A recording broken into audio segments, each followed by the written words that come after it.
வணக்கம். ஜூலை 31ஆம் தேதி சனிக்கிழமை பங்குச்சந்தையில் நடந்த சில விஷயங்களை விரைவாக பார்க்கலாம். முக்கியமான டிஸ்க்ளைமர், நான் செபி ரெஜிஸ்டர்ட் அட்வைசர் கிடையாது. இந்த வீடியோவில் காட்டக்கூடிய அனைத்து கம்பெனிகளும் வெறும் இன்ஃபர்மேஷனல் பர்பஸ்க்காக மட்டுமே. முதலீடு பண்ணுங்கன்னு சொல்கிற வீடியோ கிடையாது. எந்த ஒரு முதலீட்லையும் ரிஸ்க் இருக்கும். ரிஸ்க் புரியாமல் இன்வெஸ்ட் செய்யாதீங்க. ரிஸ்க் புரியலன்னா தயவு செய்து இன்வெஸ்ட்மெண்ட்டை தவிர்த்துருங்க. நம்ம ருபி டிரைவர் சேனலை சப்போர்ட் பண்ணுற அனைத்து நல்ல உள்ளங்களுக்கும் நன்றி. வீடியோ பிடிச்சிருந்ததுன்னா தயவு செய்து லைக் பண்ணுங்கள், தெரியாதவங்களுக்காக ஷேர் பண்ணுங்கள். போன வாரம் நிஃப்டி 93 புள்ளிகள் இழந்தது. 0.6% குறைவாக க்ளோஸ் ஆயிருக்கு. நிஃப்டி 15,763 க்ளோஸ் ஆயிருக்கு. என்னுடைய பார்வையில் சில முக்கியமான லெவல் 16,000 சைக்கலாஜிக்கல் லெவலாகவே இருக்கும். 15,900 ஒரு ரெசிஸ்டன்ஸாக இருப்பதை நம்ம பார்த்துருக்கோம். அங்கேருந்து நிஃப்டி பல முறை வழுக்கி இருக்கு. இப்போது 15,625 மற்றும் 15,500 ஒரு சப்போர்ட்டாக இருப்பதற்கான வாய்ப்புகள் இருக்குது. இது என்னுடைய பார்வைக்கு. உங்கள் பார்வைக்கு எட்டிய ஏதாவது முக்கியமான லெவல்ஸ் இருக்குன்னா தயவுசெய்து பகிர்ந்து கொள்ளுங்கள். போன வாரம் ஃபாரின் இன்ஸ்டிடியூஷனல் இன்வெஸ்டர்ஸ் நெட் செல்லர்ஸாக இருந்திருக்காங்க. 10,825 கோடிக்கு விற்பனை செஞ்சுருக்காங்க. கடந்த 12 நாட்களாக கண்டினியூஸாக அவங்க செல்லிங்கில் ஈடுபட்டு இருக்காங்க. அதே மாதிரி டொமஸ்டிக் இன்ஸ்டிடியூஷனல் இன்வெஸ்டர்ஸ் போன வாரம் நெட் பையர்ஸாக இருந்திருக்காங்க. 8,206 கோடி ரூபாய்க்கு வாங்கியிருக்காங்க. கடந்த 15 நாட்களாக தொடர்ந்து அவங்க பையர்ஸாக இருக்கிறாங்க. சில இண்டிவிஜுவல் ஸ்டாக்ஸ் மற்றும் செய்திகள் விரைவாக பார்க்கலாம். 8 முக்கிய இன்ஃப்ராஸ்ட்ரக்சர் செக்டர்களுடைய உற்பத்தி அதிகரிச்சிருக்குன்னு அரசு தரப்புலேருந்து ஒரு டேட்டா வெளியிட்டிருக்காங்க. ஜூன் மாதத்திற்குரியது. ஜூன் மாதத்தில் 8.9% அதிகரிச்சிருக்குன்னு சொல்லியிருக்காங்க. எதுடன் கம்பேர் பண்ணுறாங்கன்னா போன வருடம் ஜூன் மாதத்திற்கூட கம்பேர் செய்து சொல்கிறாங்க. இந்த செய்தி நமக்கு கிடைத்தது NDTVயிலிருந்து. ஸ்டீல் உற்பத்தி 25% அதிகரிச்சிருக்கு. நேச்சுரல் கேஸ் 21% அதிகரிச்சிருக்கு. கோல் 7.4% அதிகரிச்சிருக்கு. பெட்ரோலியம் ரிஃபைனரி ப்ராடக்ட்ஸ் 2.4% அதிகரிச்சிருக்கு. ஃபர்டிலைசர்ஸ் 2% அதிகரிச்சிருக்கு. சிமெண்ட் 4.3% அதிகரிச்சிருக்கு. எலக்ட்ரிசிட்டி 7.2% அதிகரிச்சிருக்கு. சினிமா ஸ்டாக்ஸ் ஃபோக்கஸில் இருப்பதற்கான வாய்ப்புகள் இருக்குது. சினிமா அனலிஸ்ட் என்ன சொல்கிறாங்கன்னா, இந்தியாவில் பெரும்பாலுமான இடத்துல சினிமாஸ் ஓப்பன் செய்வதற்கான அனுமதி கிடைச்சிருக்குன்னு சொல்லியிருக்காங்க. கேரளா மற்றும் மகாராஷ்டிராவில் மட்டும்தான் இன்னும் பின்னடைவு இருக்குது கொரோனா காரணமாகன்னு சொல்லியிருக்காங்க. ஸோ PVR, ஐநாக்ஸ் போன்ற ஸ்டாக்ஸுக்கு இது ஃபேவரபுளான ஒரு நியூஸாக கருதலாம். மாஸ்டர் கார்டு குறித்து எக்கனாமிக் டைம்ஸில் ஒரு செய்தி வெளியாக இருக்குது. மாஸ்டர் கார்டை Reserve Bank of India ban செஞ்சுருக்காங்க. கிரெடிட் கார்டு இஷ்யூ செய்யக்கூடாது அப்படின்னு சொல்லியிருந்தாங்க. அவங்க ஒரு காரணமும் கற்பிச்சிருந்தாங்க. டேட்டாவை இந்தியாவில் தான் ஸ்டோர் பண்ணியிருக்கணும் அவங்க சர்வர்ஸ், ஆனால் அவங்க வெளியில் ஸ்டோர் பண்ணியிருக்கிறதா காரணம் கற்பிச்சிருந்தாங்க. இப்போது மாஸ்டர் கார்டு தரப்புலேருந்து ஒரு புது ஆடிட் ரிப்போர்ட்டை சப்மிட் செய்திருப்பதா அந்த எக்கனாமிக் டைம்ஸ் செய்தியில் வெளியாயிருக்கு. டாடா மோட்டார்ஸ் குறித்து மணி கண்ட்ரோலில் ஒரு செய்தி வெளியாயிருக்குங்க. டாடா மோட்டார்ஸ் எலக்ட்ரிக் வெஹிக்கிள் பிஸ்னஸ்க்கு ஃபண்ட் ரைஸ் பண்ணுறதுக்கான ஒரு முயற்சியில் இருப்பதாக அந்த செய்தியில் சொல்லியிருக்காங்க. 25% வருமானம் எலக்ட்ரிக் வெஹிக்கிள்ஸ்லேருந்து வர மாதிரி அவங்க பிஸ்னஸ் பிளான் ஏற்படுத்த போகிறதா அறிவிச்சிருக்காங்க. 2025க்குள்ளார 10 எலக்ட்ரிக் வண்டிகள் டாடா மோட்டார்ஸ் கையில் இருக்கும் அப்படின்ற மாதிரி சொல்லியிருக்காங்க. ஸோ அதுதான் அவங்களுடைய பிளான். சன்ஃபார்மா நேற்று கலக்கியிருந்தாங்க. 10% மேலே அதிகரித்ததுன்னு நினைக்கிறேங்க. அவங்க ரிசல்ட்டை அறிவிச்சிருக்காங்க. அதன்படி ப்ராஃபிட் 1,444 கோடிகள் இந்த குவார்ட்டருக்கு. போன வருடம் இதே குவார்ட்டருக்கு பார்க்கும்போது கம்பெனி நஷ்டத்தில் இருந்திருக்காங்க. 1,655 கோடிகள். அதே மாதிரி ரெவென்யூவும் அதிகரிச்சிருக்கு. 28% அதிகரிச்சிருக்கு. 9,718 கோடிகள் இந்த குவார்ட்டருக்கு. போன வருடம் இதே குவார்ட்டருக்கு 7,585 கோடிகள். பை இண்டஸ்ட்ரீஸ் தரப்புலேருந்து ஒரு அப்டேட் இருக்குது. கம்பெனி API பிஸ்னஸை வாங்குறாங்க. இன்ஸ்விஃப்ட் லேபரட்டரிஸ் உடையது. இன்ஸ்விஃப்ட் லேபரட்டரிஸும் ஒரு லிஸ்டட் கம்பெனி தான். பை இண்டஸ்ட்ரீஸ் இந்த பிஸ்னஸை வாங்குவதற்காக 1,530 கோடி ரூபாய் செலவு செய்ய போகிறதா அறிவிச்சிருக்காங்க. அக்டோபர் 31ஆம் தேதிக்குள்ளார இந்த டிரான்சாக்ஷன் முடிவடையும்னு எதிர்பார்க்கப்படுது.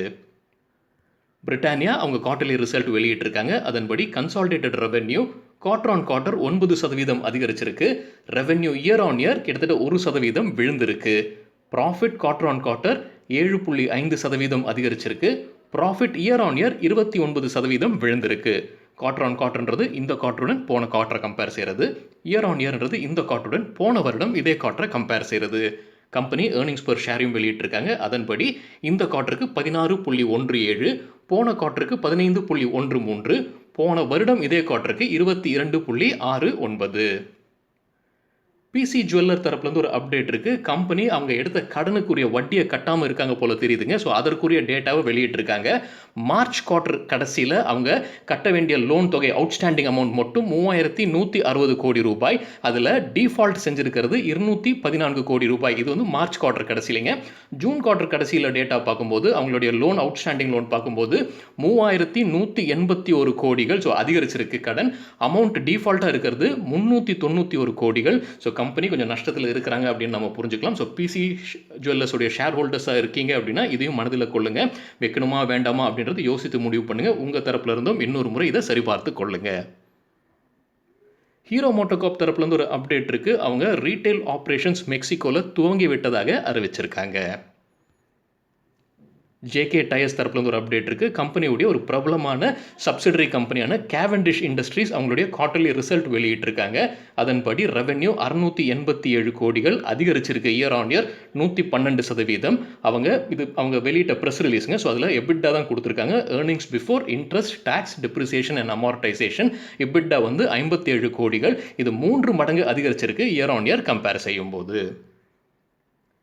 ஓஎன்ஜிசிக்கு கேர் கொடுத்துருக்கிற கிரெடிட் ரேட்டிங் வெளியாயிருக்கு. AAA ரேட்டிங் கொடுத்துருக்காங்க. ரேட்டிங்லேயே அதிகபட்ச ரேட்டிங் தான் AAA ரேட்டிங். நான் கன்வெர்ட்டபிள் டிபென்ச்சர்ஸ்க்காக 7500 கோடி ரூபாய் மதிப்பிற்கான நான் கன்வெர்ட்டபிள் டிபென்ச்சர்ஸ் இது. நசாரா டெக்னாலஜிஸ் அவங்க குவார்ட்டர்லி ரிசல்ட் வெளியிட்டிருக்காங்க. ராகேஷ் சுன்ஜுன்வாலா ஷேர் ஹோல்டராக இருக்கக்கூடிய company. Revenue 45% year on year அதிகரிச்சிருக்கு. ப்ராஃபிட் ஆஃப்டர் டேக்ஸ் பார்க்கும்போது 135 மில்லியன் ரூபாய் இந்த குவார்ட்டருக்கு. போன வருடம் இதே குவார்ட்டரில் கம்பெனி நஷ்டத்தில் இருந்திருக்காங்க. 217 மில்லியன் ரூபாய். புதுசாக இன்வெஸ்ட்மெண்ட் பற்றியும் கம்பெனி அறிவிப்பு வெளியிட்டிருக்காங்க. கூடுதலாக நெக்ஸ்ட் வேவ் மல்டிமீடியா பிரைவேட் லிமிடெட்டில் 20 கோடி ரூபாயும் மூங் லேப்ஸ் டெக்னாலஜிஸ் பிரைவேட் லிமிடெட்டில் 25 லட்சம் முதலீடு செய்வதற்கு ஒப்புதல் கிடைச்சிருக்கு.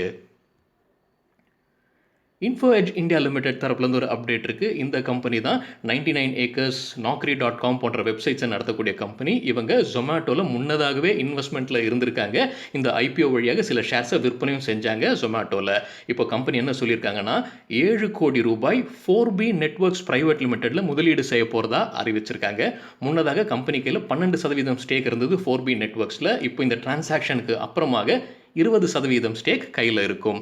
4B என்ன பிஸ்னஸில் இருக்காங்கன்னு பார்க்கும்போது அவங்க ஒரு பிளாட்ஃபார்முங்க. அதில் வந்து பில்டர்ஸ்க்கும் புரோக்கர்ஸ்க்கும் இடையே ஒரு கம்யூனிகேஷன் ஏற்படுத்துவதற்கான ஒரு platform.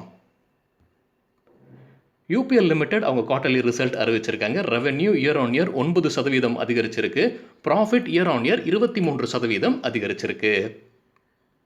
JK paper quarterly result வெளியிட்டிருக்காங்க. கூடவே புது இன்வெஸ்ட்மெண்ட் குறித்து அப்டேட் வெளியிட்டிருக்காங்க. 150 கோடி ரூபாய் அவங்க செலவு செய்ய போகிறாங்க காருகேட்டட் பேக்கேஜிங் பிளான்ட் அமைக்க. அது மட்டும் இல்லாமல் தீப்தி எலக்ட்ரானிக்ஸ்லேருந்து அவங்க பிஸ்னஸை வாங்குவதற்கு 25 கோடி ரூபாய் முதலீடு செய்ய போகிறதா அறிவிச்சிருக்காங்க. செரா சானிட்டரி வேருடைய ஷேர்ஸை சிங்கப்பூர் அரசு வாங்கியிருக்கு. 2,63,000 ஷேர்ஸ். ஒரு ஷேருடைய விலை 4,450 ரூபாய். ஐஆர்சிடிசி ஆகஸ்ட் 12 அவங்க குவார்ட்டர்லி ரிசல்ட் வெளியிட போகிறதாக அறிவிச்சிருக்காங்க. கூடவே ஸ்டாக் ஸ்பிளிட் குறித்து முடிவெடுக்கப்படும்னு சொல்லியிருக்காங்க. தற்போதைய ஃபேஸ் வேல்யூ ஒரு ஷேருக்கு 10 ரூபாய். ஸோ இது ஸ்டாக் ஸ்பிளிட் செய்யப்படுமா வேண்டாமா, அப்படி ஸ்பிளிட் ஆகணும்னா என்ன ஃபேஸ் வேல்யூக்கு ஸ்பிளிட் ஆகும் போன்ற விஷயங்கள் ஆகஸ்ட் 12 முடிவெடுப்பாங்கன்னு எதிர்பார்க்கப்படுது. டாரண்ட் பவர் தரப்புலேருந்து ஒரு அப்டேட் இருக்குது. கம்பெனி ஒரு பிஸ்னஸை முழுமையாக வாங்குறாங்க.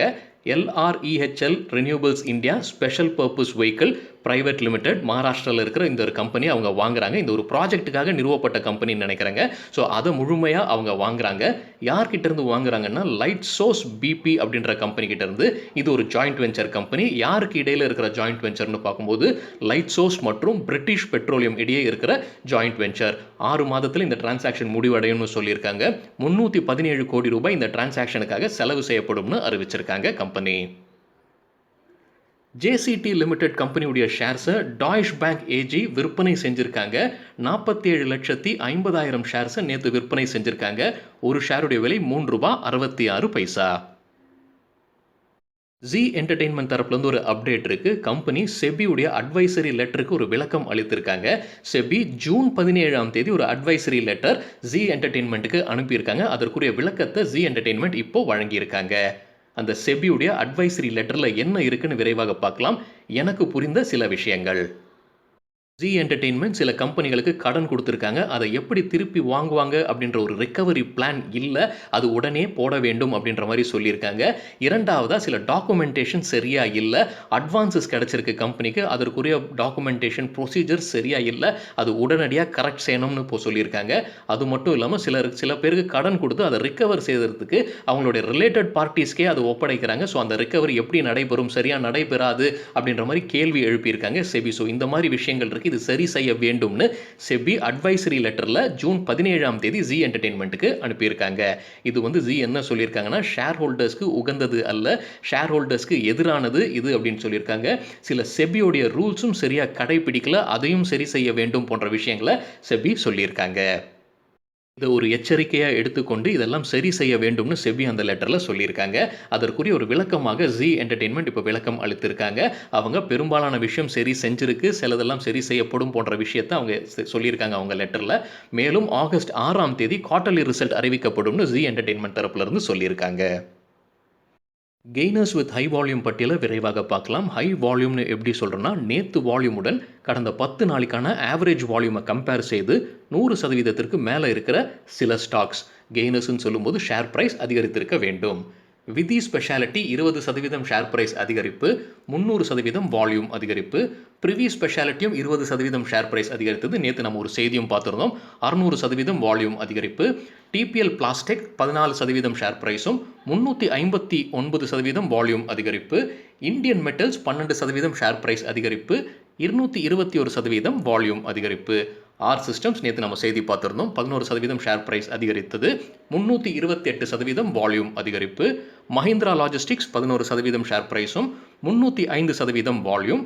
ஆசாயி சாங்வான் 11% ஷேர் பிரைஸ் அதிகரிப்பு, 452% வால்யூம் அதிகரிப்பு. Sun Pharma Advance Research Company 11% share price அதிகரிப்பு, 310% வால்யூம் அதிகரிப்பு. சன் ஃபார்மா ரிசல்ட் அறிவிச்சிருக்காங்க. அதோட ரியாக்ஷனாக கூட இருக்கலாம். 10% ஷேர் பிரைஸ் அதிகரித்தது, 429% வால்யூம் அதிகரித்தது. லூசர்ஸ் வித் ஹை வால்யூம் பட்டியலில் டிஎஃப்எம் ஃபுட்ஸ் 9% ஷேர் பிரைஸ் வீழ்ச்சி, 234% வால்யூம் அதிகரிப்பு. மெட்ரோபோலிஸ் 7% விழுந்தது, 207% வால்யூம் அதிகரிப்பு. தனுகா ஆக்ரிடெக் 5% விழுந்தது, 168% வால்யூம். டாக்டர் லால் பாத்லேப்ஸ் அவங்க ரிசல்ட் அறிவிச்சதை பார்த்தோம், டிவிடெண்டும் அறிவிச்சிருந்தாங்க, செய்தியில் பார்த்துருந்தோம். 4% விழுந்தது, 312% வால்யூம் அதிகரிப்பு. பன்னாரி அம்மன் ஸ்பின்னிங் மில்ஸ் கிட்டத்தட்ட 4% விழுந்தது, 106% வால்யூம் அதிகரிப்பு. என்ஐஐடி 3% விழுந்தது, 185% வால்யூம் அதிகரிப்பு. சரிங்க, இதுதான் சில விஷயங்கள் என்னுடைய பார்வைக்கு எட்டியது. இன்னைக்கும் நாளைக்கும் ஏதாவது செய்திகள் வந்ததுன்னா அதையும் தொகுத்து வழங்க முயற்சிக்கிறேன். நன்றி, வணக்கம்.